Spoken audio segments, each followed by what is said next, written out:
Today I'm going to be taking this worthless Vedette rear wheel and swapping in a Tiagra hub to give it some value.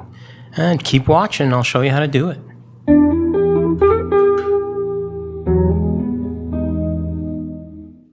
Okay, so I got this, I've already done the front wheel in a different video, so I'm going to focus on the rear wheel today. And it always starts the same. You loosen off the non-drive side spokes, and then loosen off the drive side spokes and take it apart. It's pretty straightforward if you have a quick and easy little plan like that. You start with the non-drive side because there's less tension, and as you release the tension from the non-drive side, it releases the higher tension on the drive side, and there you go. Makes your life a whole lot easier. Now, I've done a lot of these, and they usually take about 10, 12 minutes. So I think I'm going to focus on value a bit today, just until we get over to the truing part, where I'm going to be truing by touch, again, like I did with the front wheel, with the exception that I'm actually going to check it over with the tension meter and see how I did. And hey, stick around and we'll see how well I can do just by touch. Now, value. Okay, well, what do I mean by value? So the perfect example is here, and that's why I want to talk about it. So I got this Vedette wheel set. It's a stock wheel set that came on my wife's comfort bike, okay? And it's not a bad wheel set. It has cheap hubs, they're heavy, and, you know, for my wife, she doesn't weigh a whole lot more than 100 pounds, so the lighter the better. And she really likes her specific type of cruiser bike, so I have to go off of that criteria. So I bought this bike, and now value. Let's relate value here. I bought this bike, and the seller wanted a certain amount, $200, but it just wasn't worth that. It's an older bike. It's not disc brake. It's V brakes, and they're not even brand name parts, like the mid-range brand name parts. So to me, it's not worth their asking price.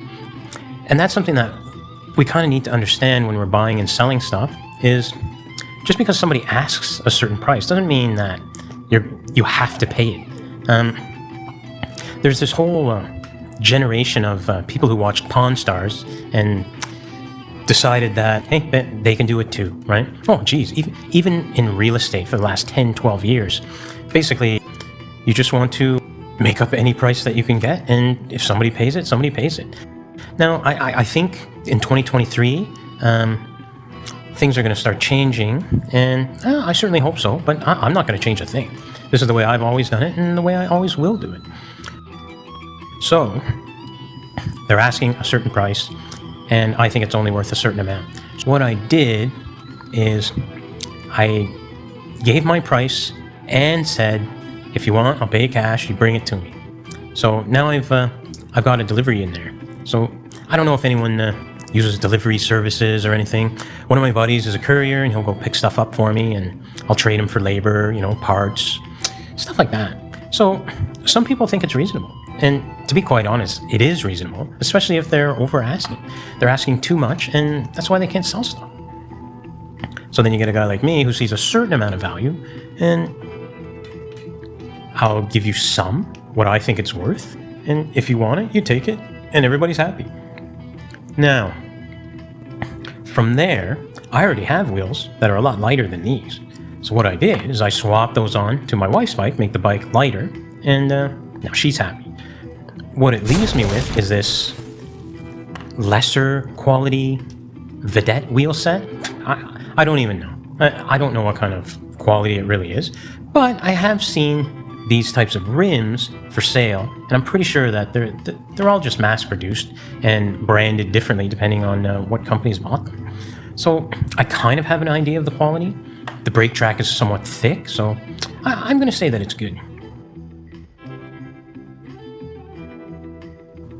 Now, one of the big problems is the weight of the hub. The hub is a little too heavy, and I had a damaged wheel with a Tiagra hub, a Shimano Tiagra hub, which is a whole lot better and lighter. Still not the highest quality, it's not Dura-Ace, but it's still decent quality. And this wheel set is 32 holes. My Shimano hubs are 32 holes. So all I have to do is use the existing spokes, nipples, rim, and just swap out the hubs. And for me, it's relatively easy, so that's why I share with you guys. Eventually, if this is something that you wanted to do, you just have to watch and learn. Back to value, I'm taking this. I suppose there's always some value in a set of wheels, but not for collectors, especially picky collectors. There's even the mid-range guys who, it has to be a Shimano wheel set.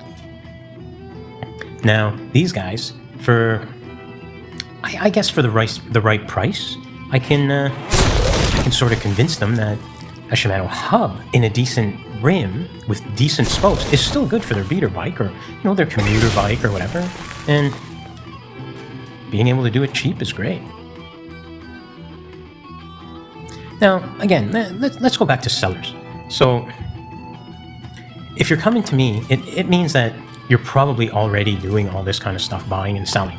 Now, a lot of people, especially over the last decade, they only know that you ask and then you don't give in until you get the price you want. Now, like I said, this is changing, and I've been buying and selling for a lot longer than a lot of this free money from the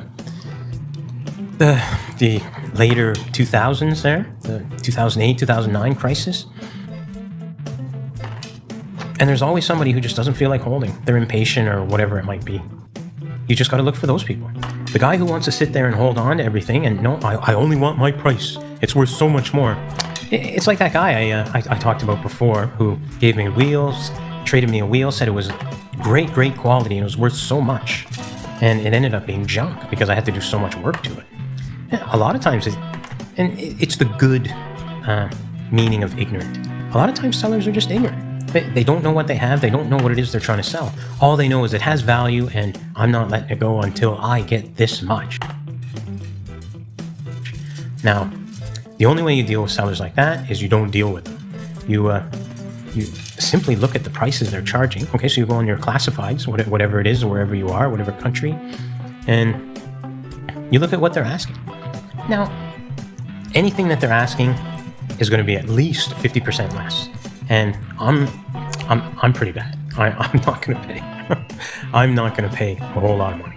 That's just not the way that I do things. And for a reason, because there's somebody there who's trying to rip you off, and I don't like that. I can do a lot of good things, and I don't try to rip people off. I get what I put into it, if I have to put any expense into it at all, and there's a reason people come to me for that, because they want quality and they want cheap. And usually you have to pick one, but I'm going to give you both as best as I can. Now, again, these particular types of sellers, I don't like them. It's just not the way that it really should work. I know a few years back there were these guys who, I guess they were buying used bikes or trade-in bikes from bike shops, and they were charging almost retail for them, maybe a little bit less. And now, I don't like this because, for one thing, it's used. And that's a different story in itself. And for another thing, what you're doing is you're taking away an opportunity from a kid to fix up a bike. Now, I understand everybody needs money, but there's some people that are just being greedy, just plain greedy. And that doesn't work for me. That's not what I'm about. So, these guys, I just won't buy off them. I've tried to lowball several of them. But that's only because it's fundamentally bad business trying to do that. Just trying to rip people off. And you're ripping off young people. And that's not where it's at for me. When I was a kid, if something was junk, it was junked. And, you had a parent or whoever or an older brother, they just gave it to you. And if they didn't know how to fix it, then you fix it.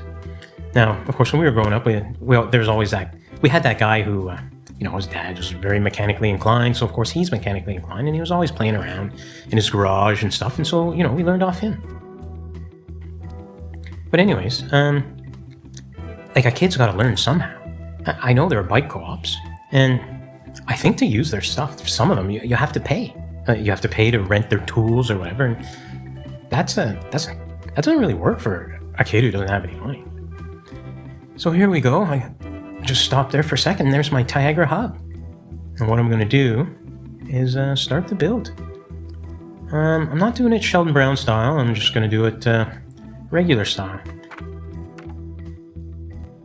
I know there's a video, I think by Roger Moosin or Mawson.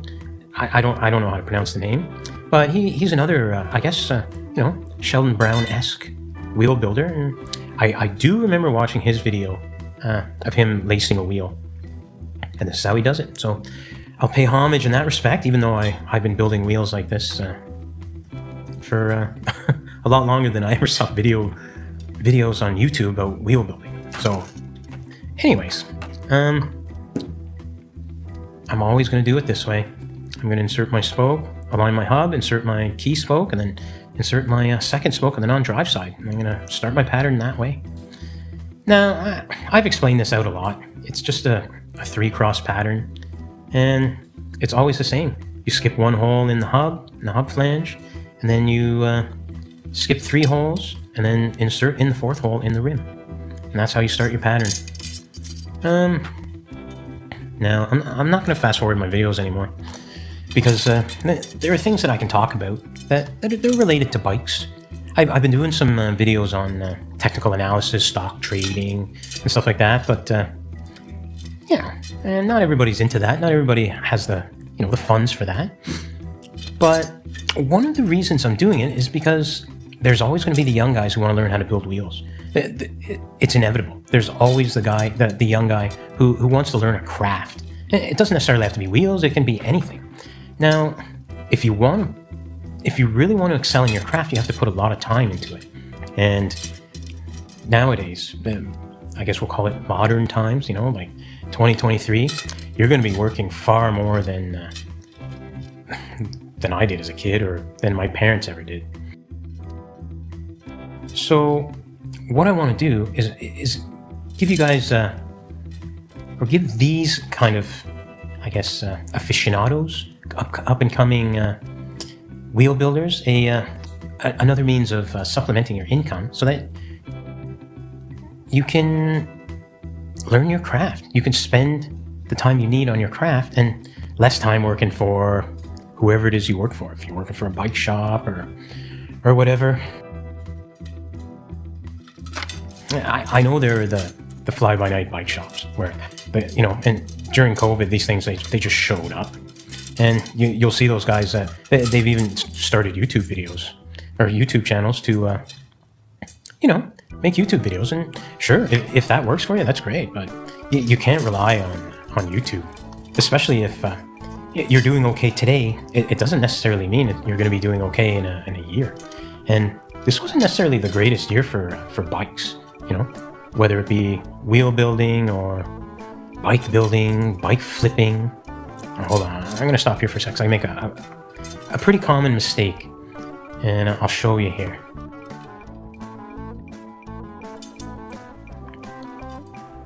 So I dum-dummed and I skipped a spoke here. Now what we got to do is identify the problem before we go too far. And there it is. And it's as simple as just reverse what you did. Undo the nipple, move the spoke, insert the correct spoke, and continue. Just keep going on. And this happens. I did say to myself, once this happens, I'll make a short for it. I did, but no reception. So I deleted it, and I'll save it for another time. Maybe when the algo decides that I'm worthy of views. So as I was saying, it wasn't necessarily the greatest season for bikes and stuff. And, well, if you didn't already have a YouTube channel, you weren't making any money. Now, what I do is specialized stuff. Like, it's super, super niche. So I don't expect a massive following on YouTube.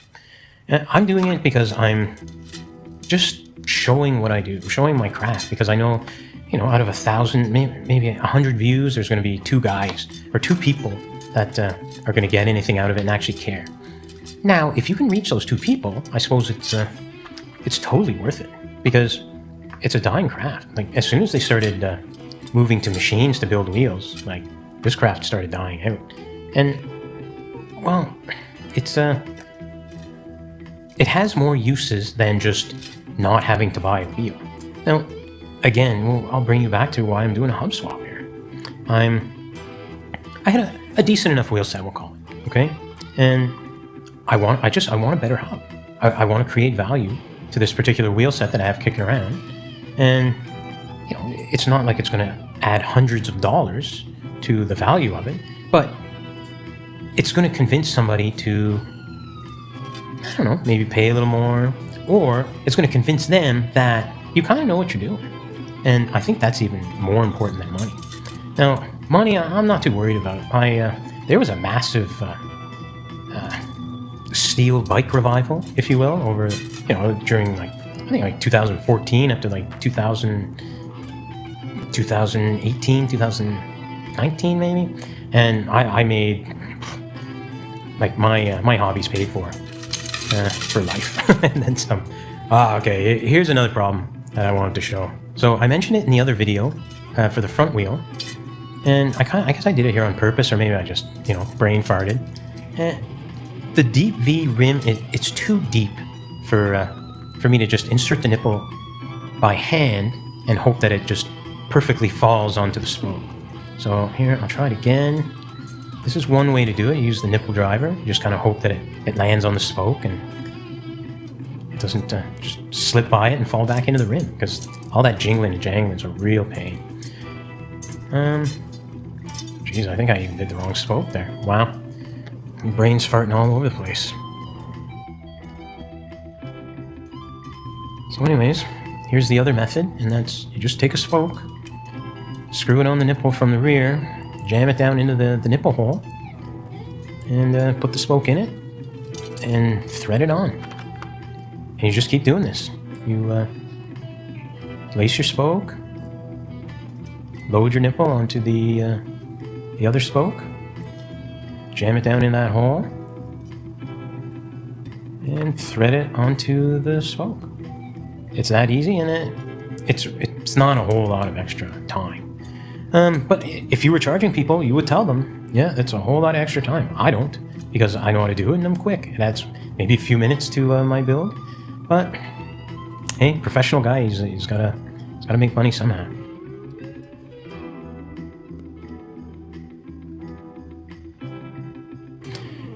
So anyways, I guess I lost my spot, what I was talking about, but it's just filler, you know. Basically, I'm doing this to just to add some value. Someone might appreciate it, others might not. Now, the beauty of what I do, simply because, my hobby's pretty much paid, like a long time, and like there's no way that I can lose money doing this. I can give everything away for free, and it's perfectly fine. Mostly because I'm not paying out money, which is a big problem that I think a lot of, we won't call them fly-by-nights, but the small, like, garage bike shops will do. They'll pay, and that's a big problem. Any business owner knows that the more you pay out, the more you have to bring in. Now, I don't really have to pay out anything, so I don't have to really bring in anything. I'm selling my experience, and I'm selling my the quality, and at an extremely discounted rate. So there was that. I guess this season wasn't so great, but I did fine because, like I said, what I do is niche. So there's always somebody who's going to want the service that I provide, and most of them are pretty wide-eyed when I tell them how much. You know, I think a lot of the people I sell to are just, the guys who own their garage bike shops, or they're doing it for their friends or whatever, and they just want cheap and they want fast. Some guys they bought off me, and I know that they're sellers. They won't admit it. They're very nice, like overly nice, overly polite, and as appreciative as I am, it's it's a whole lot easier to just be like that, period. There's no need to be competitive or anything like that. And there are guys who they want to compete. I don't understand it. Like, maybe it's because social media says you have to compete in order to get ahead, but you really don't. Like in the city I live in, it's there's a million people.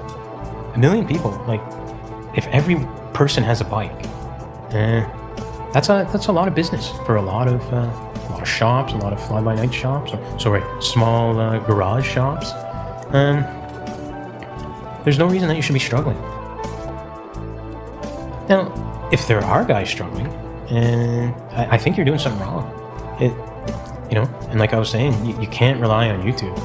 Whether you think you're a professional or whatever it might be, you could have 15, 20 years of experience. And I think I mentioned this before. There's some guys who say that, and all I see are the same bikes on the classified ads. Like, nobody's buying them.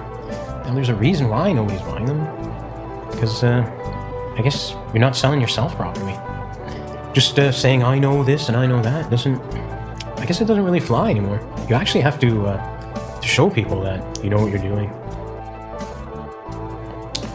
So I'm getting pretty close here. I'm on the fourth set of spokes, and it's moving pretty smoothly. There's not a whole lot more I can say about buying and selling other than understand value. Now, again, I've done. If you look on my channel, I've done many wheels, and I have. Let's take this one Shimano proprietary rear wheel.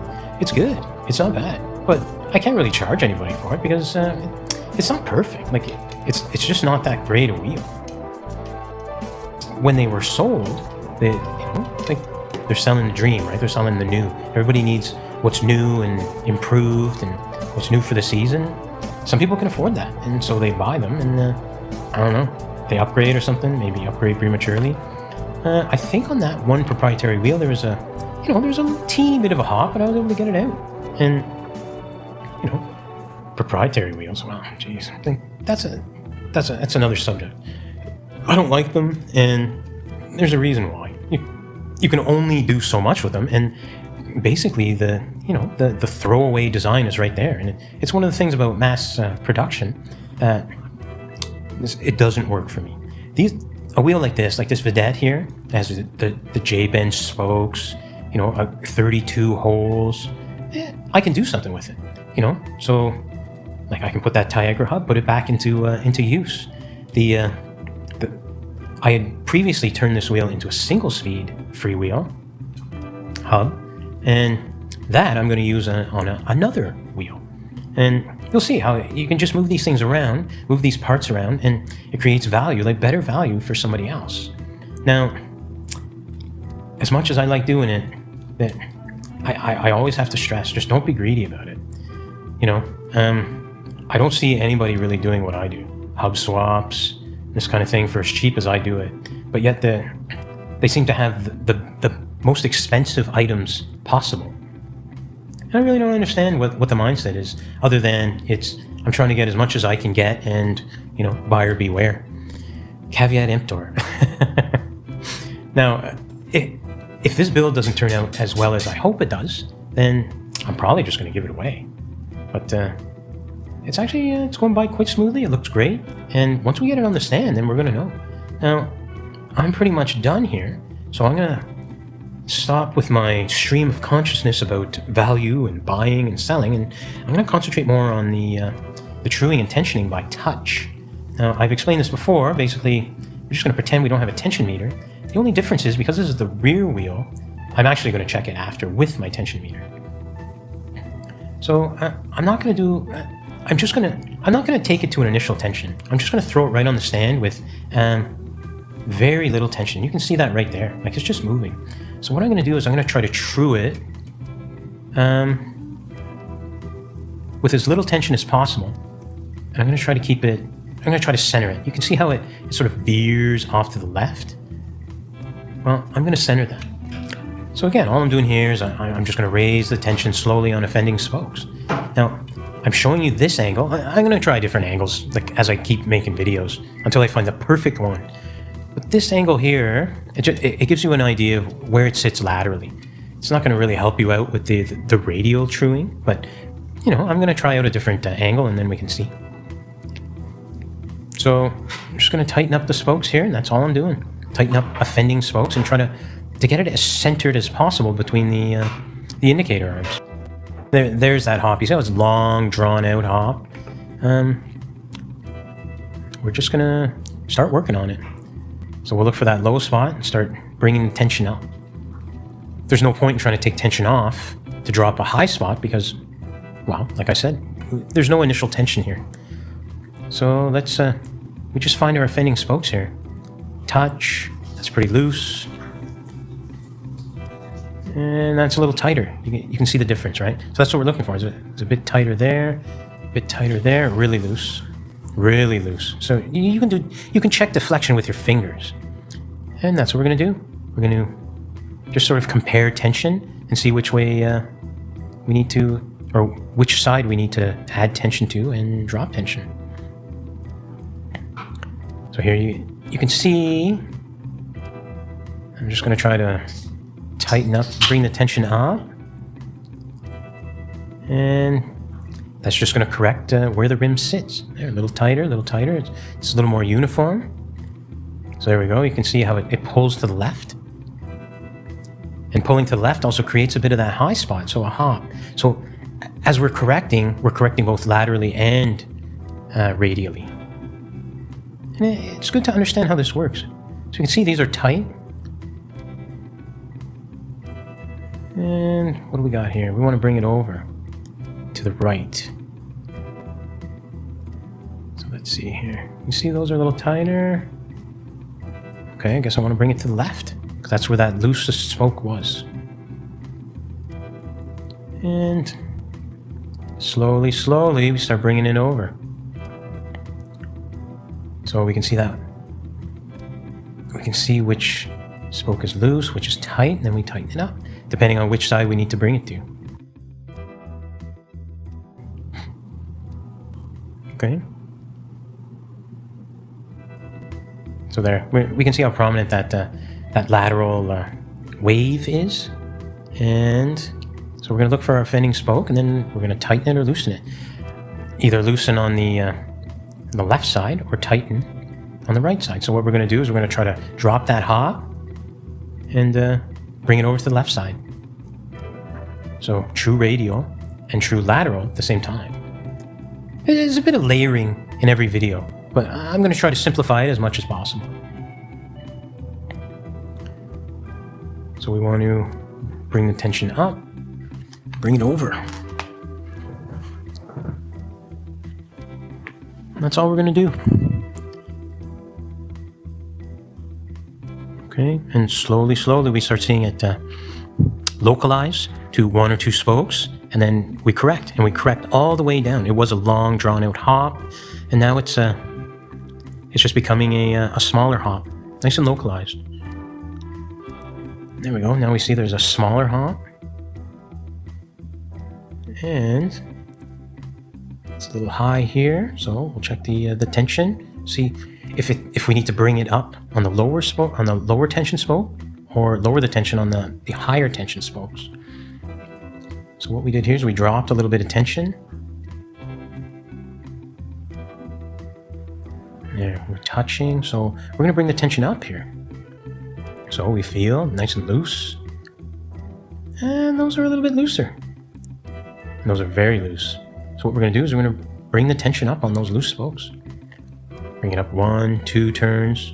You know, there's hardly any tension on the wheel at all. So 1 or 2 turns, it's not going to really do anything.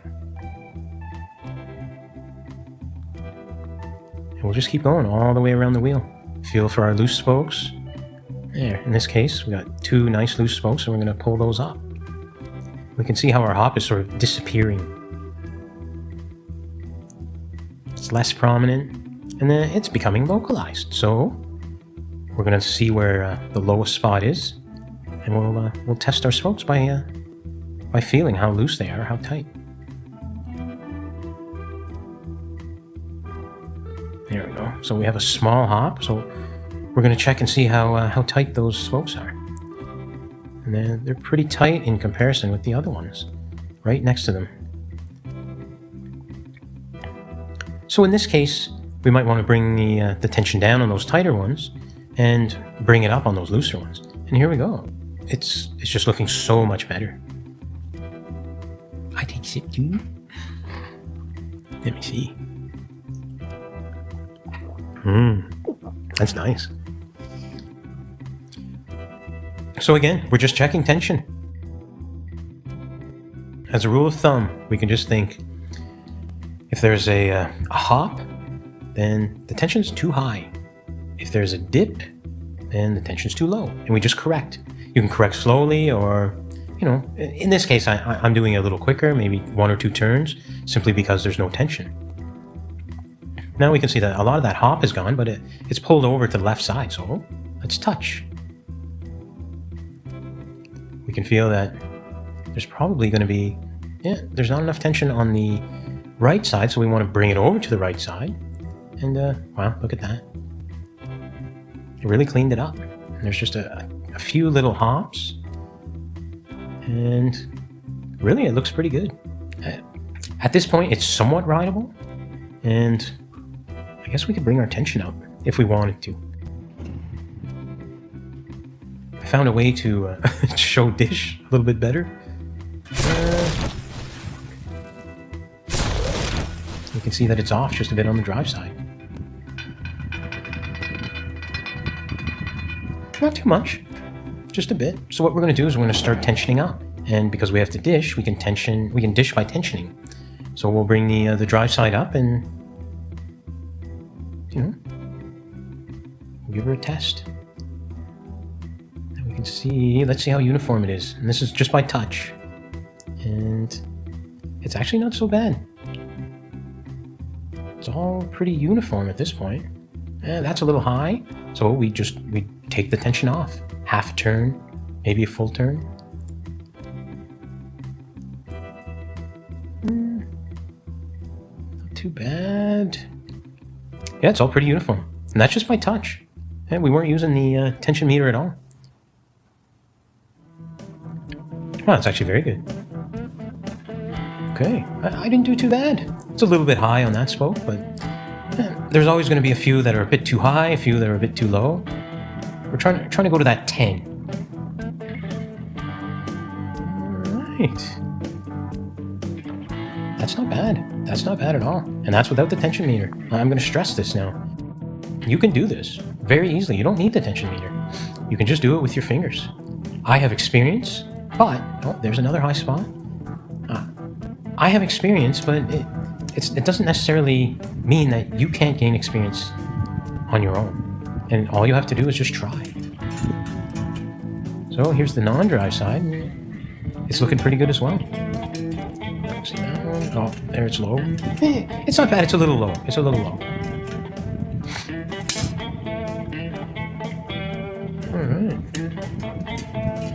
That one's pretty low. That's going to have to come up. A half turn. A half turn should probably fix that. That one, it's not bad. That's super low. That's a full turn. At least a full turn. And it happens. As you tighten up the wheel, the tension changes. And that's why you're constantly correcting. Alright, this isn't bad at all. This is not bad at all. That one's super loose. Not bad. Not bad. What is this? Super loose again. That one's loose. So, whichever one is loose, you want to bring it up a half turn or a full turn. Think of every one of those fives as a full turn. So here we go. I've corrected the tension, and it was pulling over to the right a little bit. So now I just corrected that. Just let some tension off. Brought the tension up on the other side, and that's looking pretty true. That's a complete wheel. That's done. And here it is, fully tensioned, ready to go. That is not bad at all. Okay, here's the final product. I've now taken a cheaper wheel set and turned it into a Shimano wheel set. I hope you like this video. I think it would help me out if you subscribe, like, comment, ask questions. No, definitely ask questions. Because it's not about money for me. It's about helping out anyone who wants to learn this trade, this skill. Okay, again, thanks a lot, and hope you liked the video.